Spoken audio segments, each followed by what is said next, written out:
उपस्थित बड़े सम्मान के साथ आदरणीय प्रियंका दीदी जी, राष्ट्रीय महासचिव, एक बार जोरदार तालियों से स्वागत करिए। और साथ ही हमारे छत्तीसगढ़ के प्रभारी माननीय सचिन पायलट जी अभी भाषण दे रहे थे, पूर्व मुख्यमंत्री भूपेश बघेल जी, अब चंदन यादव जी और विजय जांगीर जी, प्रभारी सचिव माननीय राजेश तिवारी जी, पुलुदेवी नेताम जी, कवासी लखमा जी, मोहन मरकाम जी, अनिला भेड़िया जी, संगीता सिन्हा जी, कुमार निषाद जी, अंबिका मरकाम जी और पूर्व विधायक जिला अध्यक्ष और सभी हमारे मंचासीन साथीगण और आपके बालोद जिले के बाचा, आपके प्रत्याशी, कांग्रेस के प्रत्याशी माननीय वीरेश ठाकुर जी। आदरणीय साथियों, लोकसभा चुनाव चल रहा है। ये लोकसभा चुनाव देश का चुनाव है।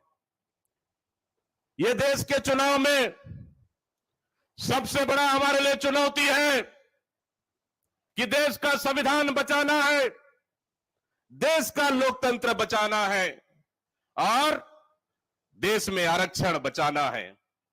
देश में लोकतंत्र बचाना है, संविधान बचाना है, आरक्षण बचाना है, तो किसको जिताना है? किसको जिताना है? किसको जिताना है? आदरणीय साथियों, माता बहनों, लगातार 10 साल केंद्र में भारतीय जनता पार्टी की सरकार है। 10 साल में देश को हालत खराब कर दिए, देश को बर्बाद कर दिए। देश की जनता हाहाकार, महंगाई चरम पर, बेरोजगारी चरम पर, किसान बर्बाद हो गए, युवा बर्बाद हो गए, माता बहनें सुरक्षित नहीं, देश के युवा सुरक्षित नहीं। इसलिए आज बालोद और कांकेर लोकसभा मांग रहा है बदलाव, छत्तीसगढ़ मांग रहा है बदलाव और पूरा देश मांग रहा है बदलाव। इसलिए किसे जिताना है? इसलिए किसे जिताना है?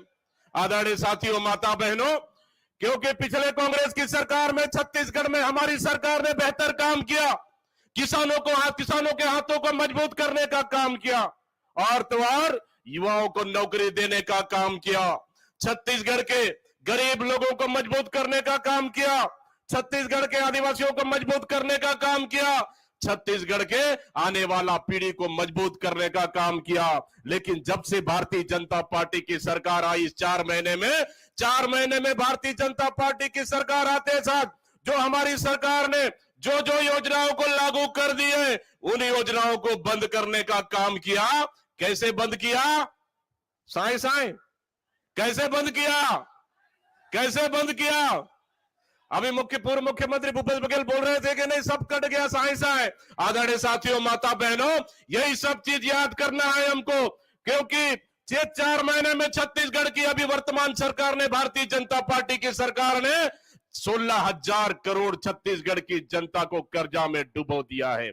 16,000 करोड़ कर्जा में लाद दिया है 4 महीने में। सोच लीजिए, अब 5 साल और उनको सरकार चलाना है, छत्तीसगढ़ का क्या हालत होगा, छत्तीसगढ़ की जनता कल्पना नहीं कर सकती। इस छत्तीसगढ़ में भारतीय जनता पार्टी की सरकार आते साथ ही अपराध बढ़ गया है, चोरी, लूट, डकैती, माता बहनें सुरक्षित नहीं, अपहरण बढ़ गया और हत्याएं बढ़ गई है। इस भारतीय जनता पार्टी की सरकार ने सिर्फ 4 महीने में छत्तीसगढ़ को अपराध का गढ़ बना दिया है। इसलिए आदरणीय माता बहनों, इस समय कांकेर का इतिहास बदलना है।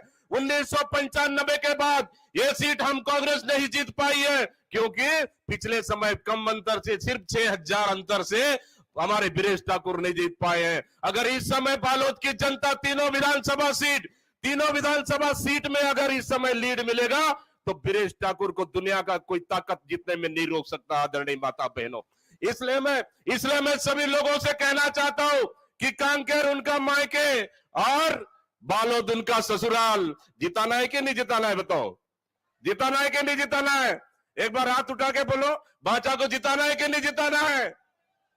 इस समय हम लोग कहीं भी चूक नहीं करना है। आदरणीय साथियों, 1995 का रिकॉर्ड इस समय तोड़ के हमको कांग्रेस को जिताना है, क्योंकि हमको आदरणीय दीदी का भाषण सुनना है। इसलिए मैं अपनी बात को समाप्त करते हुए, आदरणीय साथियों, तकदीर भी बदलेगी, तस्वीर भी बदलेगी, हिम्मत ना हार, मंजिल के मुसाफिर, बस मेहनत कर, इस बार कांकेर का इतिहास भी बदलेगी। इन्हीं शब्दों के साथ बहुत बहुत धन्यवाद देते हुए मैं अपने वाणी को विराम दे रहा हूं। जय भारत, जय छत्तीसगढ़, जय हिंद, जय कांग्रेस।